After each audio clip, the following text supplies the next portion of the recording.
তরুণ রাজনীতিবিদ হিসেবে জনাব সারার তুষার আপনার কাছে একটি প্রশ্ন করতে চাই, সেটি হচ্ছে এরকম যে আসলে এটা আসলে গুচ্ছ প্রশ্ন। আমরা সাবেক প্রধানমন্ত্রী শেখ হাসিনাকে সংবাদ সম্মেলনে বলতে শুনেছি তার পিয়ন 400 কোটি টাকা নিয়ে চলে গেছে, তা তিনি ধরতেও পারেননি। আজকে আমরা দেখলাম আপনাদের দল করতেন এরকম একজন আসিফ মাহমুদ সজীব ভুঁইয়া, তার যে সহকারী একান্ত সচিব তিনি তাকে আসলে বহিষ্কার করা হয়েছে। কেউ কেউ বলছেন যে তিনি 311 কোটি টাকা নিয়েছেন, কেউ কেউ বলছেন যে সুইজারল্যান্ডে বাড়ি আছে, তিনি অনেক সম্পদ করেছেন, এরকম আরও ওর অনেক অভিযোগ আমরা শুনছি। কিন্তু আমার কথা হচ্ছে যে জনাব এপিএস এই কাজগুলি কখনোই করতে পারতেন না যদি না তার বস অর্থাৎ উপদেষ্টা জনাব আসিফ মাহমুদ সজীব ভুঁইয়া এটাতে তাল মিলিয়ে চলতেন, কারণ তার তো কোনো নির্বাহী ক্ষমতা নেই। এই ব্যাপারটি আপনারা কেমনভাবে দেখছেন? এবং একইভাবে আপনাদের গাজী সালাউদ্দিন তানভীর, যিনি এনসিপির একজন যুগ্ম সদস্য সচিব ছিলেন, তাকেও আসলে বাদ দেওয়া হয়েছে, কারণ তার বিরুদ্ধে প্রায় একই ধরনের অভিযোগ স্বাস্থ্য উপদেষ্টার আরেকজন ব্যক্তিগত কর্মকর্তা। আপনি এগুলিকে কেমন ভাবে দেখছেন? আসলে মানে আপনার রাজনৈতিক দলটা মাত্র শুরু করেছেন, 2 মাস 3 মাসের মধ্যে অনেক বেশি জাজমেন্টের জায়গায় আপনারা পড়তেছেন, কিন্তু আসলে এইসব দুর্নীতির প্রশ্নে, টাকা মারার প্রশ্ন আপনারা আসলে কি বলবেন? জি, আপনাকে ধন্যবাদ এবং সেলিম ভাইকে আমি শুভেচ্ছা জানাই। এই যে ঘটনাগুলোর কথা আপনারা আপনি বললেন, এগুলো খুবই মানে দুঃখজনক। এবং বাংলাদেশে যারা এই ধরনের রাজনীতি কিংবা সরকারের সাথে সংশ্লিষ্ট থাকে, তারা এই ক্ষমতার অপব্যবহার করে এই কাজগুলো করে। এবং তারই কিছু দুঃখজনক নজির আমরা এই 3টা ঘটনার ক্ষেত্রে দেখেছি। একটা যার কথা বলেছেন আসিফ মাহমুদ ভুঁইয়া, তো তিনি এখন সরকারের উপদেষ্টা, আমাদের দলের কেউ নন, কিন্তু তিনি এই গণঅভ্যুত্থানের মধ্য দিয়ে এসেছেন এবং তার এই ঘটনায় কোনো সংশ্লিষ্টতার এখনো পর্যন্ত তো আমার কাছে অন্তত এই তথ্য নাই। তার এপিএস এই মানে তার জায়গাটা ব্যবহার করে এটা করেছেন কিনা, মানে আমি অমুকের এপিএস এটা বললেও কিন্তু বাংলাদেশে অনেক কিছু হয়, অনেক কিছু করা সম্ভব। তো এইটা করে তিনি করেছেন কিনা সেটা তদন্ত করে বলা যাবে, এবং তাকে তার জায়গা থেকে সরিয়ে দেওয়া হয়েছে। আর আমাদের দলের যিনি এসেছেন তার বিরুদ্ধেও দলের সবারই প্রচন্ড আপত্তি, এবং আমরা এটা গোপন করি নাই। এবং যেহেতু এখন তাকে অব্যাহতি দেওয়া হয়েছে এবং তার ঘটনাগুলো একটা ইন্টারনাল তদন্তের মধ্যে পড়েছে, ফলে আমি তদন্ত হওয়ার আগ পর্যন্ত এই ব্যাপারে চূড়ান্ত কথা বলবো না। তবে যে কথাগুলো শোনা যাচ্ছে, যে অভিযোগগুলো শোনা যাচ্ছে, এগুলো খুবই ভয়ঙ্কর, এবং আমরা এটা আশা করি না যে আমাদের দলের কেউ এই ধরনের কোনো অভিযোগে তার বিরুদ্ধে হবে। তো এই কারণে আমরা একটা শৃঙ্খলা কমিটি করেছি, যে যেন আমাদের দলের কারোর বিরুদ্ধে যদি এই ধরনের কথা আসে, কারণ এরকম অনেক অ্যাম্বিশাস লোক এখন, যেহেতু একটা অপেক্ষাকৃত ভালো সময় বলবো আমি, তো অপেক্ষাকৃত ভালো সময়ে অনেকেই আসবে একটা রাজনৈতিক দলের মধ্যে। আমাদেরও আরো মানে কাউকে রিক্রুট করার প্রসেসটা আরো সলিড হতে হবে, কিন্তু তবু এর মধ্যে দিয়ে কেউ কেউ মানে যে কোনো ধরনের অপকর্মের মধ্যে যুক্ত হতে পারে। আমরা একটা সিস্টেম ডেভেলপ করার চেষ্টা করেছি, বা এখনো পর্যন্ত আমরা বলবো যে অনেকাংশই করে ফেলেছি, যে একটা হচ্ছে দলের শৃঙ্খলা বিধি, আর একটা হচ্ছে এই ধরনের অভিযোগ আসলে সেটা একটা প্রপার তদন্তের মধ্য দিয়ে যেন আমরা তার বিরুদ্ধে ব্যবস্থা নিতে পারি। তো সেটা আমরা করেছি, এবং যিনি তানভীর সাহেব, তার বিরুদ্ধেও আমরা অলরেডি আমাদের কার্যক্রম শুরু হয়েছে বা তদন্ত চলছে, এবং আমরা আশা করি যে তার বিরুদ্ধে অভিযোগগুলো যদি প্রমাণিত হয়, তাহলে অবশ্যই তার বিরুদ্ধে সাংগঠনিক ব্যবস্থা, এখন তো একটা সাময়িক ব্যবস্থা নেওয়া হয়েছে, একটা মানে চূড়ান্ত ব্যবস্থা তার বিরুদ্ধে হয়তো নেওয়া হবে যদি অভিযোগগুলো প্রমাণিত হয়। সংগঠনের ক্ষেত্রে আপনারা আসলে কোন নীতি অনুসরণ করছেন এসব ক্ষেত্রে? যেমন আমরা দেখছি যে আপনাদের একজন বড় নেতা সার্জিস আলম, তিনি যখন 150টি গাড়ি নিয়ে সেখানে গেলেন, সেটি নিয়ে আপনাদের দলের ভিতরে অনেক সমালোচনা হয়েছে।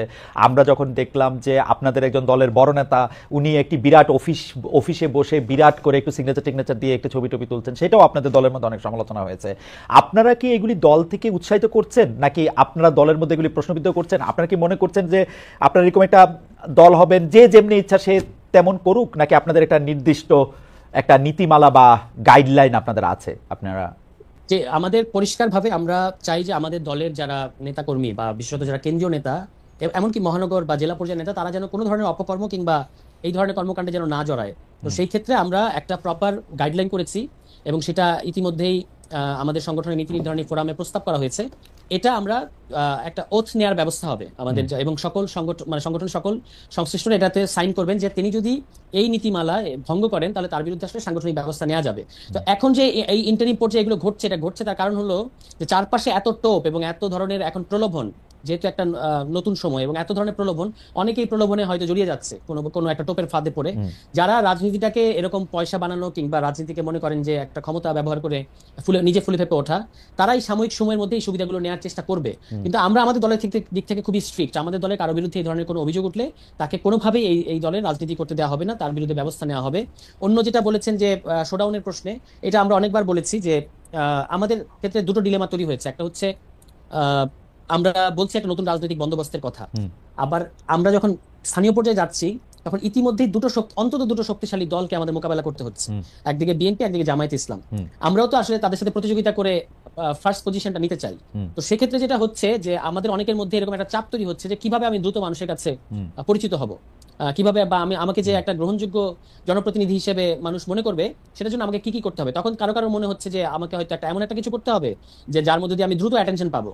তো সেই ক্ষেত্রে আমাদের দলের একটা সাম্প্রতিক আমাদের আহ্বায়ক এবং সদস্য সচিব তারা একটা নির্দেশনা দিয়েছেন সংগঠনে যে আপাতত আমরা কোনো আসন কেন্দ্রিক কোনো ধরনের তৎপরতা চালাবো না। আমাদের এখন প্রধান কাজ হচ্ছে সংগঠন বিস্তৃত করা, এবং সেটা পুরো দেশে সংগঠন বিস্তৃত করতে হবে। এর মধ্যে দিয়ে আমরা নিবন্ধনটাও অর্জন করবো, মানে নিবন্ধনের যে শর্তগুলো আছে সেটা অর্জন করতে হবে। যেগুলো ঘটেছে, যতটুকু ঘটেছে এটা যেন আর না ঘটে, এই কারণে আমরা আমাদের সকল সংগঠকদের, যে সার্জিস আলম নিজেও আমাদের মানে অন্যতম প্রধান সংগঠক, তিনি উত্তরাঞ্চল সামলাবেন। তো একদম সবার প্রতি এই নির্দেশনা যে আপনারা জেলার ভিত্তিক কাজ করবেন, কোনো আসন ভিত্তিক এখনো কাজ করবেন না, কারণ আমরা দলের তরফ থেকে বলে দেই নাই যে আপনি অমুক আসনের জন্য এলিজিবল কিংবা অমুক আসনের জন্য, এরকম আসন ভিত্তিক কোনো কিছু ডিস্ট্রিবিউশন এখন আমাদের দলে হয় নাই। আপনাদের কাছে যে অনেক প্রলোভন আসতেছে এই কথা কিন্তু আমরাও বাইরে থেকে অনেক শুনতেছি, সেলিম ভাইও নিশ্চয়ই শুনেছেন, সেলিম ভাই নিশ্চয়ই এটা পরে পর বলবেন। এর কারণ কি আপনাদেরকে বললে লাভ হইতেছে সেজন্যই তো, মানে আপনারা হচ্ছে কোন একটা তদবির আপনাদের কাছে আসে, আপনাদেরকে বললে কখনো আপনারা টাকা না নিয়া, কখনো টাকা নিয়া, কখনো আমাকে ভালোবাসিয়া আপনারা এই ফোন করেন, তখন এটা কাজ হয়ে যায়, তাই তো? বিকজ এটা আপনাদের কম না, দেখেন, না এরকম না, আমাদের কাছে যে অনেক তদবির আসে ব্যাপারটা সেরকম না। কেউ কেউ এরকম প্রলোভনে ফাঁদে পড়তে পারে বলে আমি আন্দাজ করছি, কারণ এরকম তো দুই একটা ঘটনা শোনা যাচ্ছে। আচ্ছা, কিন্তু অন্যান্য মানে এখন পরিস্থিতিটাই এমন, এখন একটু আগেও আপনার এখানে আলাপ হচ্ছিল শুরু করার আগে, যে পরিস্থিতিটাই বাংলাদেশে এমন যে প্রচুর মানুষ প্রচুর ধরনের তদবির করছে, সবাই সবার জন্য তদবির করছে যে যেভাবে পারছে, এবং এটা শুধু এনসিপির কাছে তদবির আসে ব্যাপারটা এরকম না, আরো এর অন্তত 4-5 গুণ বেশি তদবির আসে বড় রাজনৈতিক দলগুলোর কাছে, এবং তারা এটাকে কিভাবে ব্যবহার করে সেই কিছু কথা আমরাও শুনতে পাই। আমাদের দিক থেকে দেখেন, আমার কাছে অনেক সময় অনেকে বিপদে পড়ে আসছে, যেমন আজকে কালিয়াকৈরের একটা ঘটনা, আমি একটা খুবই দরিদ্র পরিবার, তার একটা মেয়ের সাথে খুবই বাজে একটা ঘটনা ঘটেছে। তিনি আমার কাছে চাচ্ছেন যে তিনি কিভাবে আইন আদালত করবেন তিনি জানেন না, তো আমার কাছে তিনি একটা সহযোগিতা চেয়েছেন। তো সেক্ষেত্রে আমি আমাদের কালিয়াকৈরে যিনি আছেন দায়িত্বশীল, তার সাথে আমি যোগাযোগ করিয়ে দিয়েছি। এটাকে অবশ্য তদবির বলা যাবে না, হয়তো এটা একটা তিনি বিপদে পড়ে এসেছেন, এরকম কিছু কিছু বিপদে পড়েও কিন্তু আমাদের কাছে আমার মনে হয় আপনার বক্তব্য পরিষ্কার। আমি এই ব্যাপারে একটু শেষ প্রশ্ন করি, আপনি একটু অল্প করে যদি এটার একটু উত্তর দেন এই একই প্রসঙ্গে, তারপর আমরা আবার একটু সেলিমের কাছে যাবো। যে গত শুক্রবার আপনাদের 9 ঘন্টার মিটিং হয়েছে আপনাদের প্রধান কার্যালয়ে। পত্রপত্রিকা এগুলিকে দীর্ঘ বলে, আমি বলি যে দীর্ঘ বা লম্বা না, সময়টা 9 ঘন্টা, এটা আপনারা 90 ঘন্টাও করতে পারতেন। সেই সূত্র ধরে প্রথম আলো একটা প্রতিবেদন করে, যেখানে প্রথমে বলা হয়েছিল মিটিংয়ে জনাব সার্জিস এবং জনাব হাসনাত আব্দুল্লাহর বিলাসী জীবনে প্রশ্ন করা হয়েছে, সম্প্রতি তারা দুজনে কেন দুদকে গিয়েছিল সেই নিয়ে নাকি প্রশ্ন করা হয়েছে। প্রতিবেদক হাসনাত আব্দুল্লাহর সাথে যোগাযোগের চেষ্টা করেও পাননি।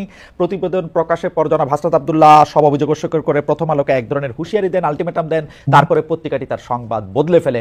আপনি কি আমাদের একটু বলবেন, প্রথম কথা হলো যে পত্রিকার জায়গা থেকে আগে যে মিটিংয়ে আসলে এই ধরনের কথা বলা হয়েছিল কিনা, এই ধরনের প্রশ্ন তোলা হয়েছিল কিনা, কারো বিরুদ্ধে এরকম কথা বলা হয়েছিল কিনা 9 ঘন্টা লম্বা মিটিংয়ে, আপনাদের মধ্যে নিজস্ব ক্ষোভ নাকি বাইরের কেউ দেখা গেছে, আপনি যদি একটু ছোট করে বলেন। তো লম্বা মিটিং হয়েছে এটা সত্য, এবং সেখানে আমাদের এটা ঈদের পরে প্রথম জেনারেল মিটিং, অনেকগুলো বিষয়ে কথাবার্তা হয়েছে। তার মধ্যে আমাদের প্রধানত কথা হয়েছে আমাদের কিভাবে সংগঠন বিস্তৃত করব, কিভাবে জেলা কমিটিগুলো হবে, কিভাবে আমরা নিবন্ধনের শর্ত অর্জন করব, এগুলো নিয়ে আলোচনা হয়েছে। তার মধ্যে এই যে কথাগুলো সোশ্যাল মিডিয়ায় নানা ধরনের যে অভিযোগগুলো এসেছে কারোর ব্যাপারে, সেগুলো নিয়ে কথা হয়েছে। কিন্তু এখানে যেটা প্রথম আলো নিউজে যেটা আমাদেরকে অবাক করেছে, যে এখানে কিন্তু হাসনাতের বিরুদ্ধে কোনো কথা আসে নাই, যে হাসনাতের বিলাসী জীবন বা এই ধরনের কোনো কিছু। তারা বলেছেন যে 5 জন, আমাদের কোনো 5 জন নেতার সাথে নাকি তারা কথা বলেছেন, কিন্তু এটা কমপ্লিটলি আমাদের কাছে খুবই অবাক লেগেছে যে এরকম কোনো হাসনাত নিয়ে কোনো আলোচনাই হয় নাই। সার্জিসের শোডাউন নিয়ে যে সমালোচনা কিছু হয়েছে সোশ্যাল মিডিয়ায়, মানুষ যেটা পছন্দ করে নাই, এই কথাটা প্রসঙ্গটা তোলা হয়েছে, বিলাসী জীবন নিয়ে কোনো আলোচনা হয় নাই। আর যিনি আরেকজন আছেন তানভীর সাহেব, তার যে এই যে অভিযোগগুলোর কথা বললেন, তার অভিযোগের ব্যাপারে তার কাছে আমরা ব্যাখ্যা চেয়েছি ওই মিটিং এর মধ্যে, এবং সেটা নিয়ে কথাবার্তা হয়েছে। কিন্তু নিউজটা খুব আমার কাছে, মানে অন্তত প্রথম আলোর কাছ থেকে এই নিউজটা আসবে এরকম আমি ভাবি নাই। তার কারণ হলো, একটা সংগঠনে জেনারেল মিটিং যখন হয়, ওই সংগঠন কিছু জিনিস নিজেদের মধ্যে রাখতে চায়, আর কিছু জিনিস সে পাবলিক করে। তো ধরুন আমরা যেটা প্রেস রিলিজ দিয়ে জানাবো সেটা হচ্ছে আমরা এই কথাগুলো জানাতে চাই, আর কিছু জিনিস আছে আমরা ইন্টারনালি ডিল করতে চাই। হ্যাঁ, এবং সংবাদপত্রের রিপোর্টারদের দায়িত্বই তো যেটা আপনারা জানাতে চান সেটা জানানো। যদি আপনি প্রেস রিলিজে যেটা জানাবেন তার জন্য তো সাংবাদিক দরকার নাই, আমার মতো দুই একটা পিআর এর লোক হলেই হবে, পাবলিক রিলেশনসের লোক হলেই হবে। দ্যাটস ফাইন, কিন্তু আপনি যখন মানে আমার কোনো নেতার কাছ থেকে কোনো ইনফরমেশন পেয়ে সেটাকে আবার একটু বিকৃতভাবে উপস্থাপন করছেন, তখন তো একটা সমস্যা তৈরি হয়। সেটা বিকৃতভাবে উপস্থাপন করেছেন কিনা সেটা তো হচ্ছে অবশ্যই প্রশ্ন, অবশ্যই প্রশ্ন। আরেকটা জিনিস আমি বলি খালেদ ভাই, এরকম আরো একটা প্রধান সারির দৈনিক তারা একবার নিউজ করলো যখন আমাদের জাতীয় নাগরিক কমিটিতে যখন জুনায়েদ ছিলেন, তাকে নিয়ে নাকি মিটিং এ আপনার তার প্রশ্নে নাকি সংগঠনের দ্বিধাবিভক্তি তৈরি হয়েছে, যেটা একেবারে কমপ্লিটলি ফেব্রিকেটেড ছিল। কারণ ওই মিটিং এ আমি দায়িত্ব নিয়ে বলতে পারি জুনায়েদ কোনো এজেন্ডাই ছিল না, কিন্তু তারপরেও এভাবে নিউজটা করা হয়েছে। তখন আমরা যখন রিজয়েন্ডার দিলাম যে জুনায়েদ তো আমাদের মিটিং এ কোনো আলাদা করে কোনো এজেন্ডাই ছিল না, তখন কিন্তু এই পত্রিকা স্বীকার করতে বাধ্য হলো যে হ্যাঁ আসলে আমরা পরে খবর পেয়েছি আমাদের সোর্সের কাছ থেকে যে জুনায়েদ কোনো এজেন্ডা ছিল না। তবু তারা ওই যে নিউজ করার যে প্রক্রিয়া সেটা থেকে কিন্তু তারা সরে আসে নাই। তো আমি এটা কথা বলছি যে ধরেন আমাদের সংগঠনের কারো কাছ থেকে আপনি গোপনে একটা কিছু জানলেন, সেটাতে নিউজ করে দিলেন, এটা আসলে কতটুকু আমি জানি না যে সাংবাদিকতার গোপনে জানলে গোপনে না, আপনি আর ভালো বলতে পারবেন। আমি আপনাকে আমার কথা যদি আপনার আমার মানে আমি 1993 সাল থেকে সাংবাদিক করাই।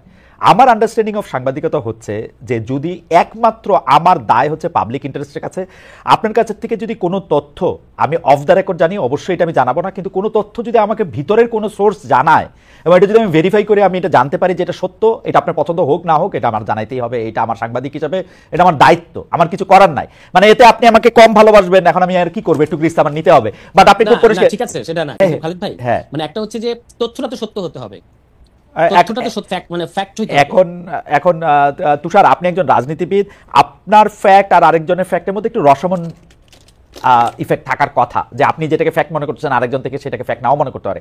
কিন্তু কোনো কিছু যদি হাসনাতকে নিয়ে হাসনাতের বিলাসী জীবন নিয়ে কোনো কথা হয় নাই, এটা তো না সেটা তো আমরা দেখতেই পাচ্ছি। প্রথম আলো তো কোনো ধরনের কোনো ডিসক্লেইমার না দিয়েই সব ইয়াটা বদলে দিয়েছিল, তারও 3 ঘন্টা পরে তারা মানে অন্য আরেকটা ছোট্ট করে একটা সংশোধনী দিয়েছে। এটা অবশ্যই এটা ঠিক যে প্রথম আলো নৈতিকভাবে এখানে স্ট্যান্ড নিতে পারে নাই, তার কোনো ক্লিয়ার অবস্থান নাই। সে যদি আপনাদের রাজনৈতিক দলের কাছ থেকে নথি স্বীকার করে থাকে সেটাও তার দুর্বলতা, আর যদি সে সত্য অসত্য করে সেটাও তার দুর্বলতা, তার পুরো প্রক্রিয়া দুর্বল। কিন্তু হাসনাতকে নিয়ে কোনো হাসনাতের বিলাসী জীবন বা এই ধরনের কোনো প্রসঙ্গই ওঠে নাই। তাহলে এইটা যখন আপনি ডিফেন্ড করতে পারলেন না, আমি যখন খালেদ ভাই যখন আপনি প্রশ্ন করলেন, আমি যখন বললাম যে না এটা আমাদের মিটিং এর কথাই ছিল না, তখন আপনি যদি এটা ডিফেন্ড করতে না পারেন তখন কিন্তু আপনার জায়গাটা প্রশ্নবিদ্ধ হয়। আমি এটা বলার চেষ্টা করছি। আমি অ্যাবসলিউটলি, কিন্তু দ্য ওয়ে সংবাদ মাধ্যমকে ডিল করা হচ্ছে সেটা নিশ্চয়ই আপনারা আরেকটু ভাববেন, এবং আপনাদের দলের মধ্যে থেকে যা কিছু আছে বা যেসব কথাগুলি বাইরেও বলা হইতেছে সেসব কথাগুলির এক ধরনের ব্যাখ্যা একটা জায়গা থেকে আমরা দাবি করি। আমি শুধু প্রশ্নটা করে রাখি, জনাব হাসনাত আব্দুল্লাহ আরেকটা স্ট্যাটাসে বলেছিলেন রয়ের সাথে আলোচনা করে এসে আমাদের ব্যাপারে কোনো প্রশ্ন বা ইলেকশনের ব্যাপারে কোনো প্রশ্ন করা ঠিক হবে না, এরকম একটা লাইন তিনি বলেছিলেন। আমরা একটু বলতে চাই রয়ের সাথে কে মিটিং করেছেন এবং এখানে কোথেকে আসলো, এখানে ইলেকশনের প্রসঙ্গ কোথেকে আসলো। আমি যদি এখন ইলেকশনের কথা বলি সেটা তো এই রয়ের কথাই বলা হবে কিনা, আপনারা একই বিড়াল বারবার বা একই কি জানি শিয়াল কুমির কি জানি একটা বারবার দেখাচ্ছেন কিনা সেটাও আপনারা একটু দেখবেন। আমি